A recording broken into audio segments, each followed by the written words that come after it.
Good morning. My name is Mark Hampton. My wife and I are certified biblical counselors living in Quito, Ecuador. And today is Friday, March the 20th. And when I was initially approached by Alliance Academy about making some remarks about parenting, as I prepared those remarks, coronavirus was a problem in China. And as we are all quarantined in our homes today, coronavirus is a source of much confusion in our world. And while I had hoped to meet you in person as I presented these remarks, I hope you'll understand that I'm recording them and hope you'll find them helpful in light of not only the confusion that we face in our world, but the confusion that surrounds parenting in this day and time. And what I hope to do is to give you some thoughts about areas where there's confusion in parenting. And in doing that, we hope it will be a help to you as parents, for your students that attend Alliance Academy, and give you some things to think about as you have this extra time in your homes with your families. And we trust and pray that you will all be safe during this time. But as I record these remarks, I'm cognizant or aware of the fact that you don't know who I am. And if I were in your shoes, I might be asking, who is this guy and why is he worth watching or listening to? What makes his opinions or his ideas better or more worthwhile than your opinions, for that matter, or anyone else's? Then if you're thinking that, I commend you because you're being discerning. And as a Christian and as a biblical counselor, discernment's always something that I try to practice myself. In fact, in the book of Psalms, Psalm 119 and verse 66, there's a prayer, and it's a prayer for discernment. And the prayer in Psalm 119:66 says, "Teach me good discernment and knowledge, for I believe in your commandments." So if you are discerning and you're listening to me read Psalm 119:66, you should know that I believe that good discernment and knowledge come from God's commandments, which we've been given in the Bible. If I didn't believe that, I wouldn't pray in a way that we see in Psalm 119:66. So everything I'm going to say this morning, as I record this, comes from a Christian worldview. That shouldn't surprise you since you've chosen to send your children to a school that holds to that same Christian worldview.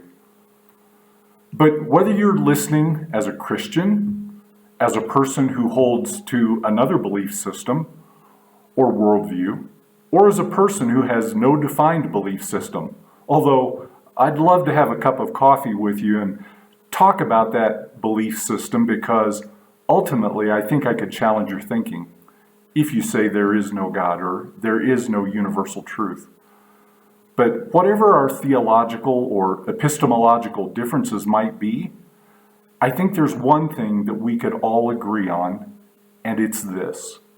We live in a confusing world, and we are in the midst of a very confusing time. The coronavirus has amplified that confusion that affects our normal lives. But these times are far from normal, and so we're all the more confused. When will this virus subside? How will I be able to work to provide for my family? How can I help my aging parents or relatives? How do I communicate with my children about the confusion and concerns that everyone is dealing with? But more specifically, to what I've been asked to speak about, we have to admit that parenting in and of itself is confusing, and the coronavirus has only exposed how confusing parenting can be. How many of you would say that you have parenting all figured out? That parenting is easy because you're perfect parents, or that parenting is easy because you have perfect children? Well, I have a goal in mind for our time together. I want to help clear up some of the confusion that you may have in your efforts to parent your children with excellence, and especially in this state of emergency. So I'm going to spend the next several minutes giving you some thoughts that I hope will help you as you parent your children, whether they are just starting kindergarten or preparing to graduate from Alliance Academy. So to help you focus on the specific points that will follow, let me give you a general point to begin with, and that is, don't confuse parenting objectives with parenting outcomes. Don't confuse parenting objectives with parenting outcomes, or said another way, don't confuse a goal with the game. Now, I know that football holds great importance in this part of the world, and even in this time of crisis, the anticipation of a good soccer match would help to alleviate a lot of concern and worry. But how many of you know who scored the first goal in the last World Cup final? Well, his name, Mario Mandzukic. How many of you know what country won the last World Cup final game? Well, it was France. In fact, France beat Croatia, which was the team that Mandzukic played for. I think Mario Mandzukic understands my point. His goal meant nothing when it came time to declare the winner of the game. Parenting might be compared to a soccer game. There may be many goals scored, and there will certainly be many goals blocked over the course of the game, but the objective is the game. When we consider our parenting and the product of our parenting, which are our children, we run the risk of focusing on goals without considering the greater objective of the game. So what is the game-winning strategy that I'm alluding to when it comes to parenting? Ultimately, from a Christian perspective, God and His gospel is the goal for your children. Not success, popularity, degrees, or any other thing that we might add to that list. The Bible teaches that the soul of your child is more valuable than any wealth that success may bring. The significance of the life of a person who knows and loves God and others is more valuable than anything this world can offer. That is what is at the heart of the words of Jesus in Luke chapter 10, verse 27. And He answered, "You shall love the Lord your God with all your heart, and with all your soul, and with all your strength, and with all your mind, and your neighbor as yourself." This strategy is focused on the eternal, and anything else is only temporal and confusing. But as it relates to parenting, I believe we need to clear some of the confusion that exists in our present day about parenting so that you might win the game and see your children live out what Jesus teaches in Luke chapter 10, verse 27. So, let me give you a list of things that I think we are prone or susceptible to confuse as we parent children in this modern world, and point to some biblical principles that help in providing clarity. Are you ready? Here's number one. Don't confuse success with significance. As I begin with this point, I can almost hear some objections coming from parents. Are you saying I shouldn't want my child to be successful? Well, my answer to that is that any success apart from significance will ultimately lead to sorrow. When we think of success as parents, we dream of educational success for our children. We want them to attain the highest honors in their academic pursuits. Maybe we think of success in a career where success in their studies leads to a substantial income and professional success. We may even think that an education and profession will lead to marital prospects where family fortunes are joined together. But what if all that success leads to selfishness, or pride, or a son or a daughter who has a character that leads to a destruction of a family. I know this can happen because the Bible records this very thing happening to a family, and not just any family, but the family of a king, the family of King David specifically. I don't have time to give you the entire story of sorrow that's recorded in 2 Samuel chapters 13 through 18, but King David had a son, and that son was set up for success. Think of it, the son of a king. But this son, Absalom, rebelled against his father because the father wasn't focused on significance in how he handled a very sinful situation involving another brother and one of his sisters. And because King David wasn't focused on character or significance, ultimately, Absalom sought to kill his own father and ended up losing his own life. This can be the outcome if as parents, we are more concerned with the comfort and convenience that success brings without focusing on the character that is required to live a life that has significance. So that's number one.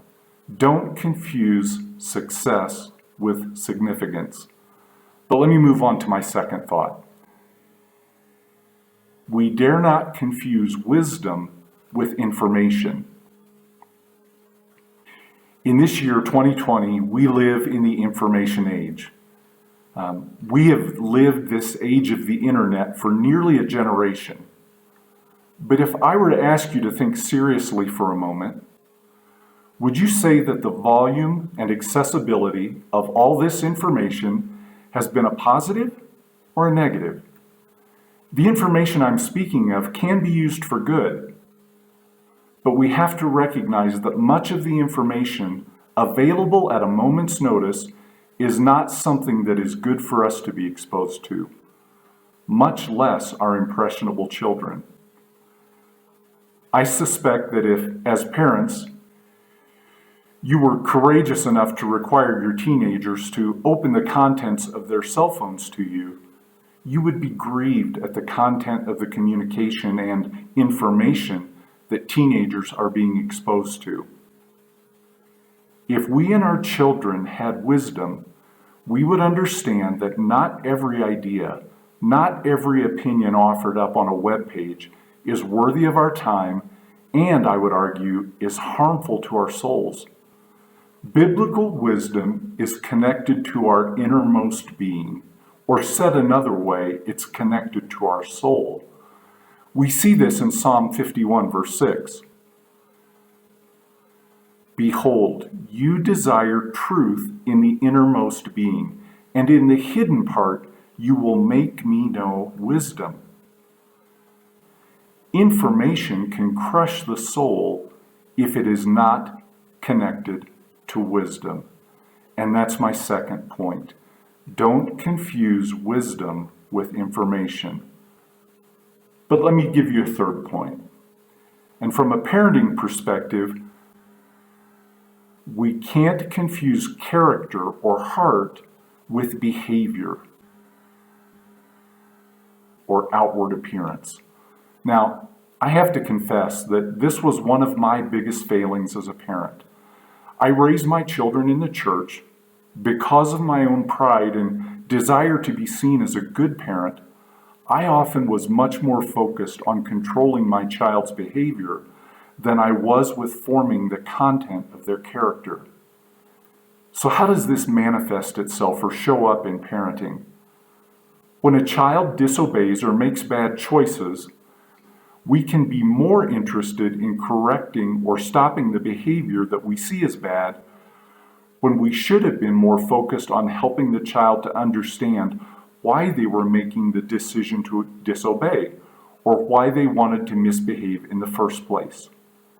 As a Christian, this comes with a healthy understanding of the doctrine of sin and how we should acknowledge it and respond to it biblically as parents and children. Let me give you a practical example on this point. How many of your children have told a lie? Now, let me ask a second question. How many of you taught your children to tell a lie? The truth is that we have a desire to disobey what the Bible calls sin, and sin is a struggle for all of humanity.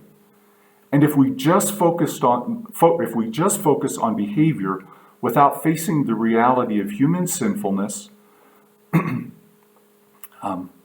and how we need to focus on our character, we may be raising a generation who know how to behave externally, but will be rebellious internally. And according to the Bible, in 1 Samuel 16, verse 7, God is far more concerned with character, or the inner man, than behavior, which is the outward form or the outward appearance. So we need to make sure that we are not confusing character with outward appearance. A fourth point, and it's related to the third, but it's from the perspective of the child, and it's this: don't confuse obedience with acceptance. There's a story of a young boy who was being disciplined by his parents, and he was told to go and sit in a chair facing the wall. It was apparent to the parents that the boy was not happy with the discipline, but he was complying with the discipline. And when the parents asked the boy what he thought about the discipline imposed, the boy angrily looked at his parents and said, "I want you to know that I may be sitting down on the outside, but I am standing up on the inside." I think Proverbs 22:6 helps to understand my point. If we train up or instruct or disciple or teach a child when they are young, they will not rebel against that instruction when they are no longer under our authority. They will obey from the heart the training they've been given, and not just allow it to go in one ear and out the other. And related to that is my fifth point. Don't confuse punishment with discipline. So as we think about points 3 and 4 above, there are really only two approaches to deal with the obedience from the heart that is desired as a parent, and the disobedience that exists in the heart of every child. And those two choices are, we either punish or we discipline. Now, maybe some of you are thinking that there's a third option, and that being positive reinforcement. Well, what is positive reinforcement? In the face of disobedience, positive reinforcement responds by saying to the child, "You are such a good boy. I know you can follow instructions, and you can only say and do kind things." Well, that sounds good, but is it true? Will the child fail to meet this expectation one time, 10 times, 100 times in the future? Positive reinforcement is actually punishment for the child because they know within themselves that they are not good. That is the reality of the conscience in mankind. It tells us the truth about our thoughts and our actions unless we suppress that truth. We see that in Romans chapter 1, verses 18 and 19. And suppression of the truth is inherently dishonest.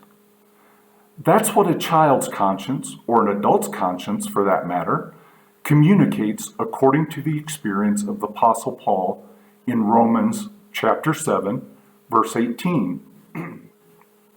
And to reinforce what the child inherently knows is not true is a form of cognitive dissonance, to use a psychological term, and can actually serve to suppress their conscience.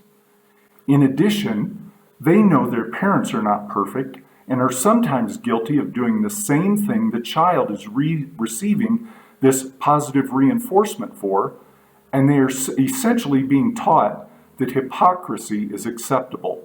Mom and dad do wrong things, what the Bible calls sin, and yet they tell the child that they only do right things. In other words, do as I say and not as I do. Further, the child will be confused when he is told that he is good, when others who are his peers who are being told that they are equally good, and yet they do things to him that he views as bad. But even if you come from a perspective that disobedient behavior is bad and needs to be communicated as bad, then punishment, as opposed to discipline or discipleship, is still bad because it requires the child to live up to an impossible standard of good behavior. We've already talked about the human condition and its connection to sin, and that is why we need to discipline or disciple and not punish. So, what is discipline from a parenting perspective? Biblical discipline carries the idea from a root word of disciple, which means someone who is a follower. As a biblical parent, I want my child to follow me as I follow Christ. We see that in 1 Corinthians 11 and verse 1. I want to disciple them as I am a disciple of Christ. As I take in the teachings and commandments of Christ and all of Scripture, I want to instruct, lead by example, correct, admonish, love, and encourage the heart of my children that desires to follow the perfect example that is Christ. And for the child that will receive discipline, they accept the teaching and example of living that the parent communicates. And as the heart is changed, then the behavior will follow. That's the truth communicated in Matthew chapter 12, verses 33 through 37. And if punishment and discipline are a point to be considered from a negative perspective, then a sixth point to consider is to not confuse permissiveness with parenting. I added this point after making my original notes, and it's connected to the reason I'm providing my remarks via a recording instead of presenting them in person. And that reason is COVID-19, or the coronavirus, that the entire world is struggling with at this present moment. As a result of the virus, governments around the world and here in Ecuador have placed restrictions on people, including children's ability to attend school. The idea behind the restrictions are to limit human contact and to control the disease. But literally one day after Ecuador issued the government decree to close the schools, they had to make another announcement. And that announcement was that children should not be allowed to congregate in parks, movie theaters, malls, or other public places. When I heard this announcement, I had to ask myself a question. Where are the parents in the middle of the crisis?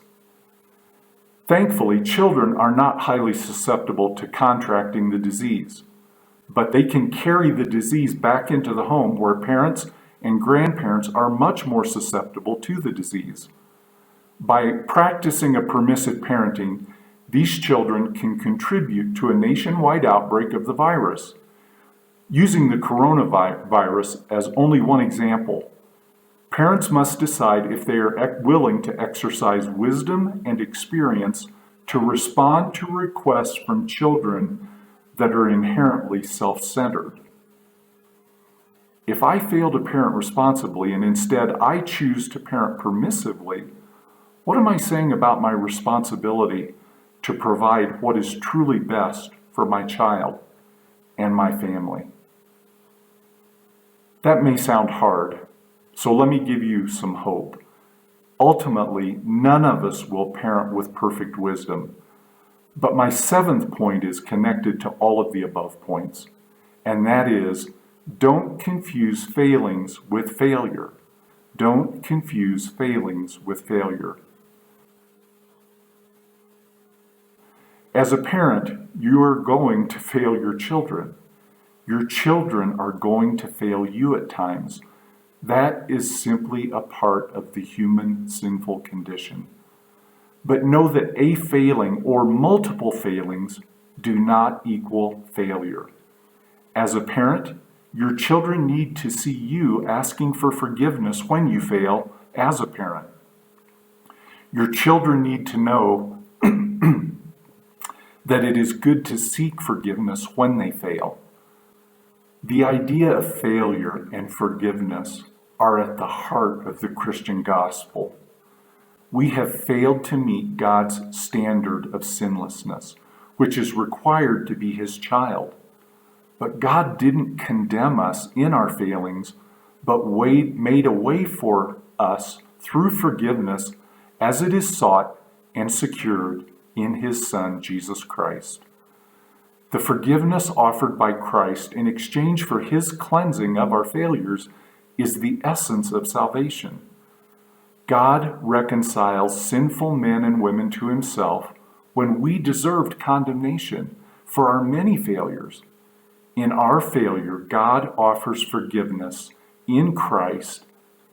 That is the gospel of God. So don't confuse failings with failure. And I have one last point that may be a comfort to you, or maybe it will be convicting to you.